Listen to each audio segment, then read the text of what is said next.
नमस्कार, आंग express news में आपका स्वागत है। नमस्कार, मैं यशवंत कुमार। जहाँ तक आप जान पा रहे हैं कि अभी कुछ दिनों में छठ होना है, जो आस्था का महापर्व कहलाता है। उस स्थिति में आज हम पंजवाड़ा के पाकड़ीकाच छठ घाट पर आए हुए हैं। आप जहाँ तक देख पा रहे होंगे, हम अपने के नाम से दिखाएंगे कि क्या घाटों की स्थिति है। इतनी खराब स्थिति है घाटों की, इतनी गंदगी पसरी हुई है, सीढ़ी टूटा हुआ है, पानी है, इतना पानी उसका अंदाजा लगाना बहुत मुश्किल है। सबसे इम्पोर्टेंट बात यह है कि झारखंड का जो सीमा है बिल्कुल अपने इस पंजवाड़ा से सटा हुआ है। वहाँ की छठव्रती महिलाएं नदी आती हैं, इस घाट पर आती हैं, छठ करती हैं, अर्घ दिया जाता है। सबसे बड़ी बात है कि इतनी गंदगी है, अभी तक प्रशासन और शासन के तरफ से, यहाँ के जनप्रतिनिधियों की तरफ से कोई ऐसा इंतजाम देखने को नहीं मिल पा रहा है। और सबसे दुख की बात है कि महापर्व को लेकर के जहाँ तक हमारे माननीय प्रधानमंत्री मोदी जी ने कहा कि हमारी छठव्रती महिलाएं इस बार छठ कर पाएंगी, उसके मद्देनजर रखते हुए आपको मैं बता दूं कि ये पूरा नदी तो आप जान ही रहे हैं कि क्या स्थिति है नदी की। बालू तो बिल्कुल है ही नहीं, बड़े बड़े गड्ढे बने हुए हैं जो जानलेवा भी साबित होते हैं। और जहाँ तक ये यहाँ पे सीढ़ी बनाया गया था, ये जो सीढ़ी आप देख पा रहे हैं, यहाँ जो सीढ़ी बनाई हुई है, ये इतना कमजोर था कि कुछ थोड़ा सा पानी के बहाव के कारण ये सीढ़ी टूट गया। और आगे बहुत बड़ी खाई है, इसमें बहुत ज़्यादा पानी है। और ये मेन रास्ता है, ये पूरा जो भीतर बाजार जो कहलाता है पंजवाड़ा, ये पंचायत का जो मेन घाट कहलाता है। यहाँ पे बहुत सारी महिलाएं, पूरे मार्केट की महिलाएं और झारखंड से भी, उधर से उस पार से भी महिलाएं आती हैं छठ करने के लिए। इस स्थिति में किस तरह से छठ मनाया जाएगा, ये भी आपके सामने पड़ा हुआ है। अब ये देखना ये है कि कब तक प्रशासन और शासन, यहाँ के जनप्रतिनिधि क्या करते हैं इस घाट के लिए, किस दिन से सफाई स्टार्ट करते हैं, क्योंकि एक सप्ताह मात्र बचा हुआ है, छठ होना है, अर्घ का संध्या अर्घ और सूर्यकालीन अर्घ भी होना है।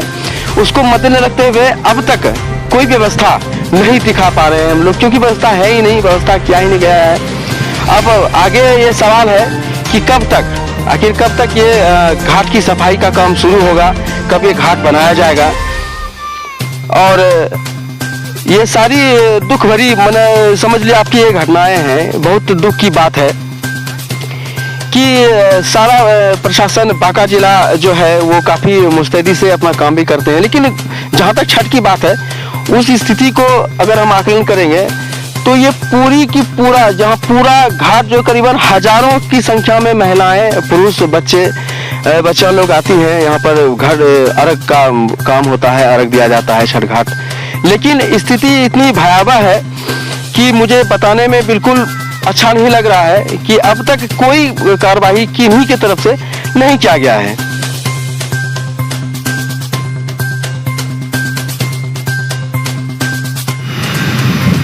हम आ चुके हैं पुल घाट पर, जो ये बिल्कुल झारखंड सीमा से सटा हुआ घाट है। और यहाँ की घाटों की स्थिति आप देख पा रहे हैं कि क्या स्थिति है यहाँ की। इतना गंदा, इतनी गंदगी, ऐसी गंदगी है कि उसको हम अपने कैमरामैन से दिखा भी नहीं सकते हैं। कैमरामैन को ये कह नहीं सकते कि ये गंदगी को दिखाया जाए। और सबसे बड़ी बात है कि नदी का जो स्थिति है वो किसी से छुपा हुआ है नहीं। सारा चीज, सारा बालू बिल्कुल खत्म हो चुका है। जो भी थोड़ा बहुत बचा हुआ है वो छठ घाट बनने की ऐसी स्थिति नहीं है। फिर भी यहाँ के स्थानीय जनप्रतिनिधि, यहाँ के शासन प्रशासन, इस ओर मैं ध्यान आकर्षित उनका करना चाहता हूँ कि इसकी जो एक सप्ताह में जो छठ का महापर्व शुरू होने वाला है, बहुत आस्था का महापर्व है ये इसको जानते हुए, देखते हुए अब तक कोई व्यवस्था नहीं की गई है।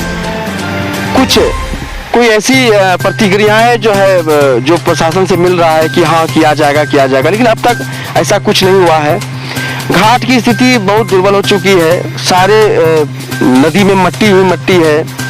चारों बगल आप देख रहे होंगे कि यहाँ पर जहाँ तक मोदी सरकार ने शौचालय का प्रबंध देकर आया है, जहाँ तक शौचालय का भी नाम चल रहा है, फिर भी यहाँ के जो ग्रामीण हैं, यहाँ के जो लोग हैं, नदी में ही स्वच्छता अभियान को बर्बाद करने पहुँच जाते हैं। और मैंने पहले भी आपको कहा कि मैं अपने कैमरामैन को ये भी नहीं कह पाऊंगा कि आप इस गंदगी को दिखाइए, इतनी गंदगी है, इसको किससे साफ किया जाएगा, कौन साफ करेगा इसको, इसकी जिम्मेदारी अब तक इन्होंने नहीं ली है। और सबसे बड़ी बात है कि इस महापर्व को लेकर बड़े बड़े वादाएं, बड़ी बड़ी जो राजनीतिक पार्टियां हैं और जो छोटे तत्व के जनप्रतिनिधि हैं वो हमेशा कहा करते हैं कि हम जो है इसकी सफाई करवाएंगे, घाट को बनवाएंगे, लेकिन अब तक ये अभी तक देखने को हम लोग को मिला नहीं है। सबसे बड़ी बात है कि यहाँ के प्रतिनिधि इस बात पर बिल्कुल ध्यान नहीं दे रहे हैं। ध्यान देने की आवश्यकता है और जल्द से जल्द इसका सफाई शुरू किया जाए ताकि छठ व्रतियों को कोई परेशानी ना हो, उनको कोई तकलीफ नहीं हो। मैं कैमरामैन विकास के साथ यशवंत कुमार, अंग एक्सप्रेस टीवी, पंजवारा।